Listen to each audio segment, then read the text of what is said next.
Yo, yo, yo, what is going on, my beautiful brothers and sisters, fellow radiators of love? My name is Jamal Pope, aka J Phoenix, and I'm a little late getting this video out, but this is for the moon in Sagittarius while the sun is in Scorpio. We are in Scorpio season.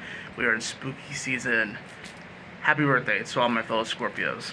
Anyways, like I said, I know I'm a little bit late getting this out. I should have did this yesterday, but I didn't get to it. I'm still in my freaking pajamas.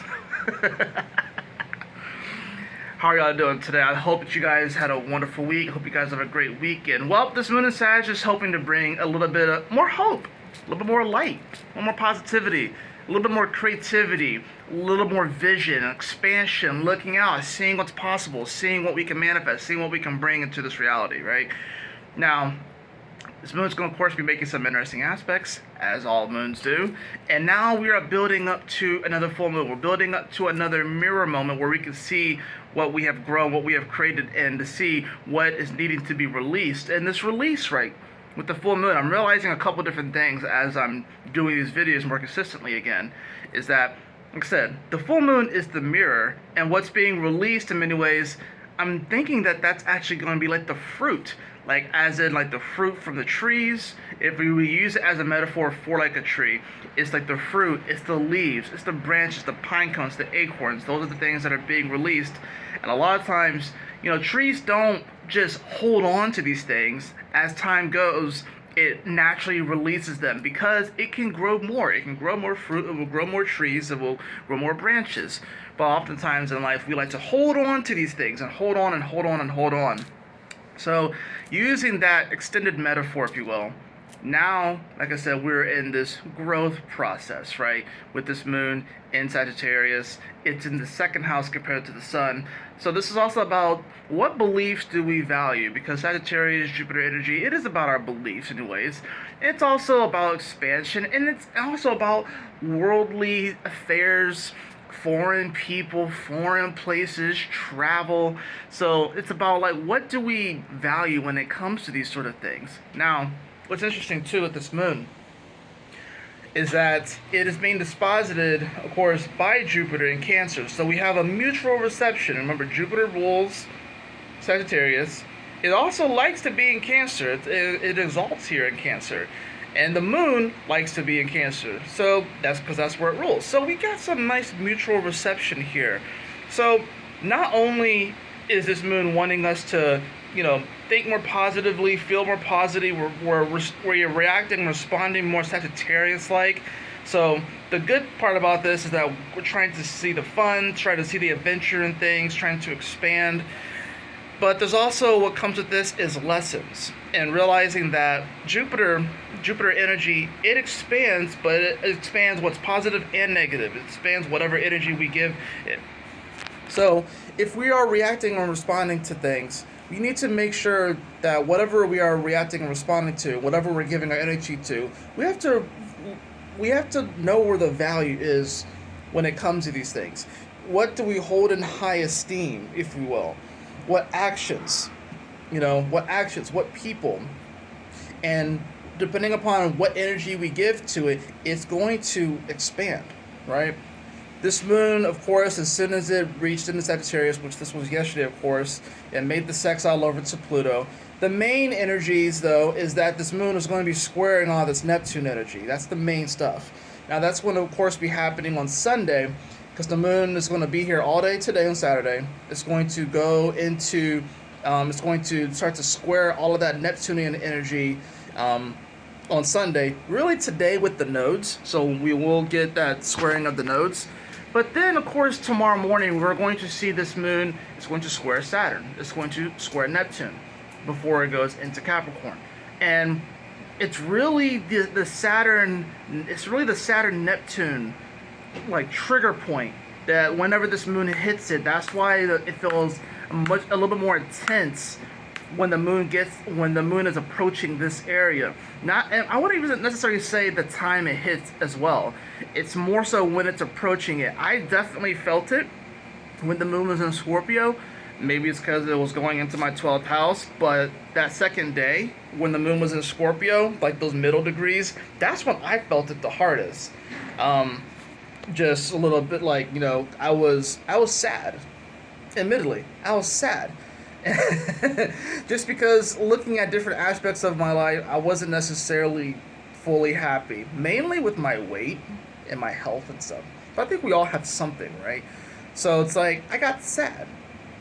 Now this is an energy where we can try and come up with a game plan, right? Um, but that's the weird thing about Jupiter. That's the weird thing about Sagittarius energy is that it doesn't necessarily have a game plan per se.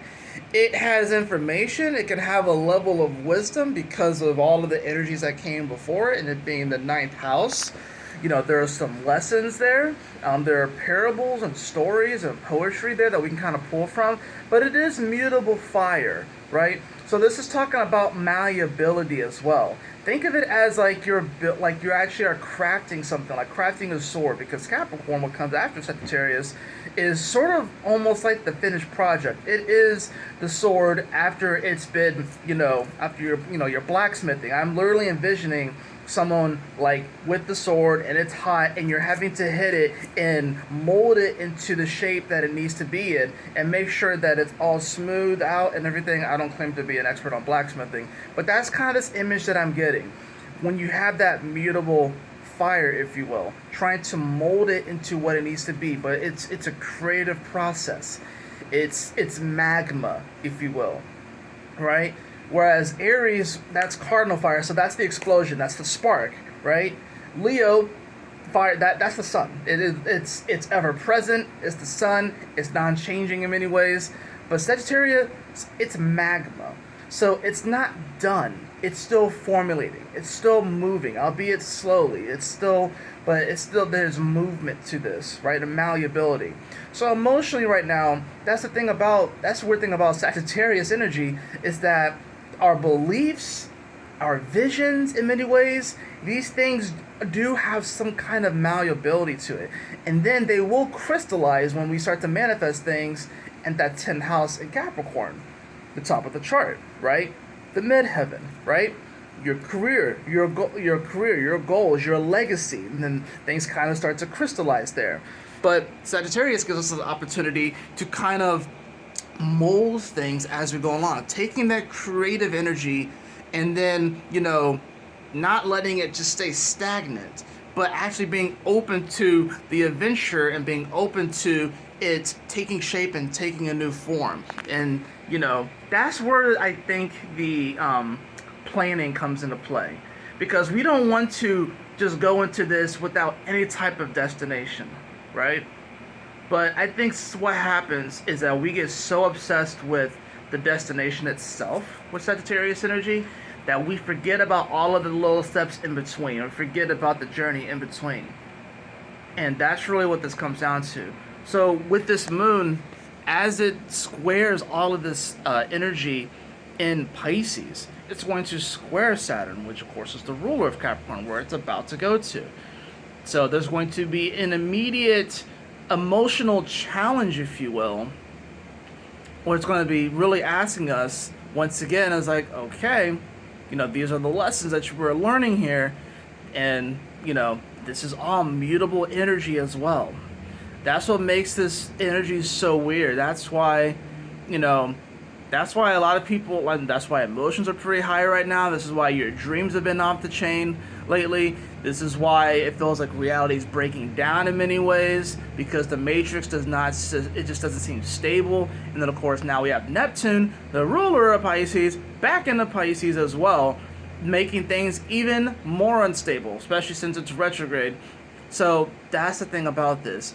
Emotionally, it does kind of feel like we're on a bit of a roller coaster, and that we are doing our best to brave all of these different waves, and we probably feel like we're just on like a little boat out in the middle of the ocean and trying to figure out how are we going to get through this. So with this moon and Sag too, of course, especially since it's going to be here for the first part of Sunday, this is why people are kind of clinging back to religion a lot. Nothing against religion, but that's why people cling to religion. But this is about, you still have to be able to dig deep and find your faith. This is a moment of faith. This is a moment of trust. So for you, it could be religion or something like that, or it could be some sort of higher power. It could be your ancestors, blah blah blah. But we still have to be careful about what we are investing our energy and giving it to. we still have to be careful about it. Even if we think that it's positively intentioned, we don't necessarily, you don't necessarily know if it's actually going to result in the way that you want it to. So I think this moon in Sag can definitely be very positive, especially considering that it's happening on the weekend. I think we should utilize this time to, you can utilize this time to go within, but also since Sag is very social energy, use it to connect, go out, have fun, try not to take things too seriously, leave the politics behind, leave all that shit behind, and just seek the fun again, seek the comedy again, and try not to take things super, super seriously. I think it's still important to have a vision, obviously, and to have something that you're striving for, but don't necessarily obsess with every single little detail, and don't necessarily obsess with what you think the destination is going to look like. Because more than likely, because this is mutable fire, the destination will change. It will change as you get closer to it, right? So that's the thing. In many ways, it's kind of like a mirage, especially with this moon squaring Saturn and squaring Neptune. Trust me, whatever thing it is that you're striving towards, it more than likely is a mirage, and you don't have the full details, and it's not going to be exactly what you think when you get there. That's okay. You have to have trust, and you have to have faith that whenever you do reach that thing, it's better than you could have possibly imagined. So yeah, that's what I got for you guys today. So y'all take care, stay blessed.